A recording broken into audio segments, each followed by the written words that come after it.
Hello, and welcome back to Currently Speaking, the official podcast of the Current Consulting Group. I'm Yvette Farnsworth Baker, Esquire, Senior Legal Consultant here at the Current Consulting Group. To explore our full archive of podcast episodes, webinars, and newsletters, visit us at currentconsultinggroup.com. You can also find Currently Speaking on YouTube and all major podcast platforms. Be sure to like, follow, and share to help us grow our audience.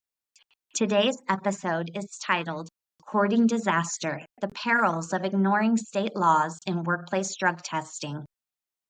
A crucial aspect of workplace drug testing is grasping the ins and outs of state laws. Though they can be tricky, it's abundantly possible to create a testing policy that ticks all the boxes of state statutes. But to those who brush off these laws, especially the newer laws around marijuana, it is a risky and foolish move. Employers face fines, lawsuits, and even criminal charges for not playing by the rules. And new laws in California and Washington require a little extra attention to be compliant. What type of drug testing laws apply? Within the workplace drug testing industry, we often refer to state drug testing laws as mandatory laws or voluntary laws.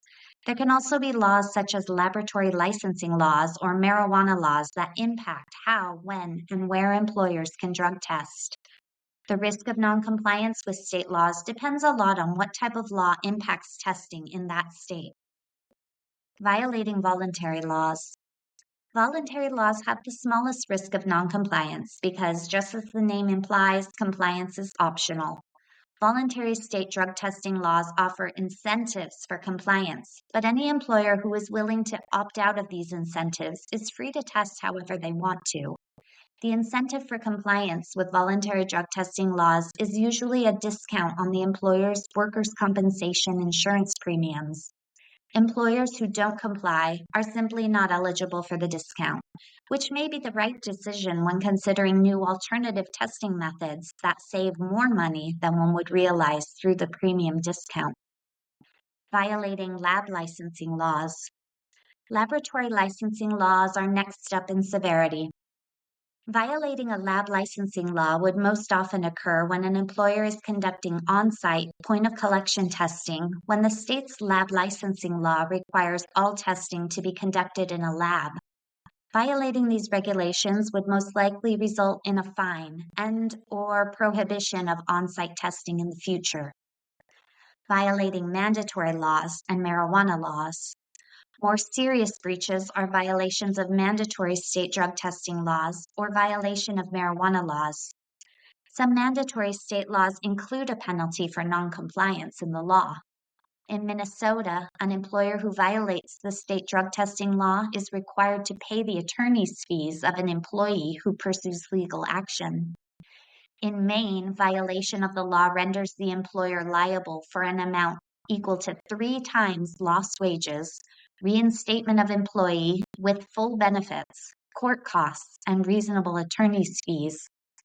In Vermont, an employer who knowingly violates the state drug testing law faces up to 6 months in jail.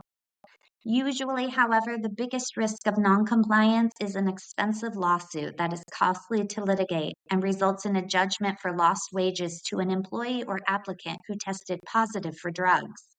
Rewarding someone who tests positive for drugs with a big payout certainly adds insult to injury. Yet it's entirely possible if an employer is not conscientious in complying with state law. Violating marijuana laws potentially poses a higher risk compared to other drug testing laws due to heightened public awareness surrounding them. There have been several lawsuits in recent years that have challenged firings based on marijuana positives. A case study: Connecticut's marijuana law and lawsuits. Connecticut offers us 2 useful court cases, one in which an employer did not comply with the state's marijuana law, and one in which the employer did comply with the state's marijuana law. Connecticut's medical marijuana law does not allow an employer to refuse to hire, penalize, or fire a person based on their status as a medical marijuana patient. The law does allow employers to discipline an employee for being under the influence of intoxicating substances during work hours. We'll examine two employers who chose opposite strategies in applying the state's medical marijuana law in their workplace policies. In 2016, an employer who operated a physical rehabilitation center in Connecticut interviewed the plaintiff, Caitlin Knopfsinger, for a position. Ms. Knopfsinger was offered the job contingent on a background check and drug screen. She informed them at the interview that she used medical marijuana for treatment of PTSD. When her pre-employment drug test returned positive for THC, the employer rescinded the job offer. The reasoning was that medical marijuana is not an approved prescription and that the employer follows federal laws in which marijuana is still illegal. Ms. Knopfsinger sued the employer for violating the state marijuana law's anti-discrimination provision. She won summary judgment against the employer. The court reasoned that the state's medical marijuana law protects a qualifying patient for the use of medical marijuana outside working hours and in the absence of any influence during working hours, and concluded that the employer broke the law in rescinding her job offer. The employer had to pay Ms. Knopfsinger compensatory damages. Contrast the Knopfsinger case with a 2024 case in which the Connecticut Appellate Court upheld the firing of an employee for being impaired on the job from medical marijuana. Ms. Bartolotta worked as a preschool teaching assistant and suffered from epilepsy. Her employer was aware that she suffered from epilepsy and had implemented a safety protocol in response. Her employer was not, however, aware that Ms. Bartolotta took medical marijuana as treatment. One day at the school, Ms. Bartolotta called a student by the wrong name and explained to a teacher that she was just out of it due to medical marijuana she had taken the night before. After an investigation, Ms. Bartolotta admitted that she was impaired by medical marijuana at work. As a result, she was issued a drug test. The employer fired Ms. Bartolotta for working while impaired by medical marijuana.